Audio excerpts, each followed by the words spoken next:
can go ahead and give your opening statement. Yeah, well, you guys know that something really must be bad wrong. As much as I look forward to these Wednesday press conferences, for me not to be there with you today. But I was informed early this afternoon that I had a positive test for COVID-19 on a PCR test. At this point, I'm completely asymptomatic, feel fine. Our medical officials have told me as long as I remain asymptomatic, I will have a daily PCR testing per SEC protocol to confirm the initial positive. I found this out about 1 o'clock today. I came home. I informed our team by Zoom. I watched practice today. I talked to the team after practice today, all by Zoom. I actually could speak with a manager if there was anything that I thought was not going correctly. So we're still doing everything possible to get ready for the Georgia game, preparing our team. I'll have normal meetings tomorrow. Everything will be on Zoom. We'll continue to do this. You know, Sark's kind of filling in my absence for anything that needs coordinated in the office. But we're going to do everything we can to help our team, you know, get ready to play. And, you know, the players today, it's our goal that they play their best and be at their best for the game. And we're going to continue to try to do this.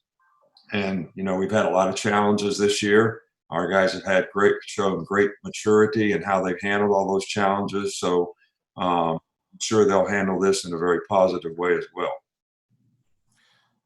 Okay. We will start you off with Cecil Hurt. Cecil, go ahead. Coach, two-part real quick. First was, did you find out through the routine daily testing that you're doing, did you feel any different and ask for a test, or was it the routine testing?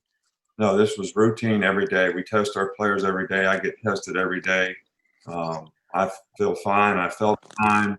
I was very surprised, you know, by this. So, and we got the results back at 1 o'clock today. And also in the light of this, and Lane Kiffin saying that Ole Miss was dealing with certain issues, have you in the player daily testing, have you noticed, has there been a noticeable difference in positives or any change or any indication of a spike? No, we haven't had any indications of that at all with any player. Thank you, Coach. We'll go to Michael Casagrande. Yeah, just wondering, did you guys have a succession plan in place in case something like this were to happen? And how much autonomy will Steve have in making decisions? Could you ask that again? Yeah. Did you guys have a succession plan in place in case you were to test positive? And how much autonomy will Steve have to make decisions for the team? Well, you know, the autonomy part we haven't really decided yet, but in light of the fact that any coach could test positive, we try to have a protocol in place for, you know, if we lost a coach, especially one in a leadership position, who would, you know, step in for them. Obviously, Sark has been a head coach before. And I'm not sure exactly how this is going to play out in terms of when the game comes, you know, whether I can have communication with people or not. So we'll have to research and sort of figure that one out. But we did have a plan for each coach on the staff as to what might happen. And we just got to go from there. Just like if we lose a player, we have to do the same thing. We'll go to Tony Sakalas. Just to kind of further that, in the event that Sark is to be the head coach, is there a plan for someone else to call the offense, or will he do both? No, not at all. Not at all. I mean, he's going to call the offense. He's done a really good job of that. We're not going to make those kind of changes. We have a very capable staff, and those guys make good game day decisions. I just kind of monitor what they do and make sure we're staying, you know, on the rails. And I think we can get that done, even if I'm not available, which is, you know, not for certain, I hope, but it is what it is. We'll go to Brett Hudson with the Tuscaloosa News. Hey, Coach, do you have a handle on how limited you'll be in the game planning process while you're remote outside of game day? Like how much you may not. I can do absolutely everything here that I do there. I'll have the same exact routine. You know, the first thing I do on Thursday morning is watch the defensive practice with the defense. Then we do 2-minute and 2-point plays. Then I watch what we did against each other with the offense. Then I watch the offensive practice, and I watch special teams. Then I usually do a little write-up for 2-minute and 2-point plays for the team. I'll do all those things exactly like I always do it. I watched practice today. I had the manager had a phone. If I wanted to play repeated, I said, repeat that play. So-and-so messed up. So, you know, I didn't leave the country or anything. I'm just right down the street, and we have this technology. So it's really unique. Now, I don't have any experience in this. But we're going to do the best we can to keep everything normal as possible. Okay, we'll go to Pete Thamel. Nick, I'm curious with contact tracing in regards to your positive. Can you walk me through a little bit of what that process is, please?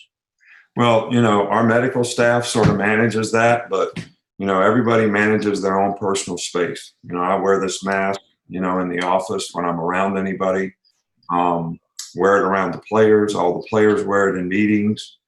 So we have a protocol in place that, you know, we're concerned about anybody in the whole organization that could test positive. So the secretaries have masks on. So we're trying to have everybody manage their own personal space, and that's the best we can do it. Our medical staff has done a really good job of that to this point, and hopefully it'll continue that way. We'll go with Bruce Feldman of Fox. Nick, obviously it's the pandemic. We've seen a lot on the news as well as in the sports world. What is it right now that probably concerns you the most with the diagnosis? Well, I feel fine, so I'm not really concerned that much about my health, but you never know. You know, I just want to look, I basically feel like, you know, when we're in our own personal bubble here, I think everybody's in a much safer place. I think as soon as you travel, you get exposed to a lot more things and a lot more people, if that makes any sense. Even though I've worn a mask on the sidelines, I wear a mask all the time, in the hotel, on the bus, in the plane. So nobody really knows, you know, how this occurs. But I know that our medical staff has done a really good job. And the number one thing that I would be concerned about is, you know, can the players still go out, focus on the game, play the game? It's a big game for them. Our goal as coaches is always to get them in the best position they can be in to be able to have success. And we need to try to continue to do that. And that would be, you know, the greatest concern that I have. Not that, you know, I haven't blocked anybody or tackled anybody, caught any passes, thrown any passes in a game for long time. So it's still going to be up to how the players execute, and it's still going to be up to us to try to get them in the best position to do that. Okay, we've got time for a couple more. We'll go to Jared Oliver.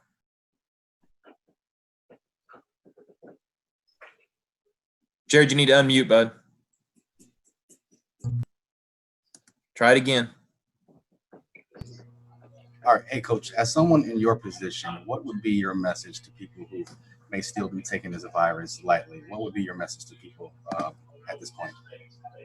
Well, I personally think I did a really good job of trying to manage my personal space, and that would be what I've informed our players to try to do, because you have to respect this disease and the spread of this disease. So I guess my message would be, you know, adhere to protocol of what people are informing us to do. Wash our hands, wear a mask, social distance, all those things I think are important.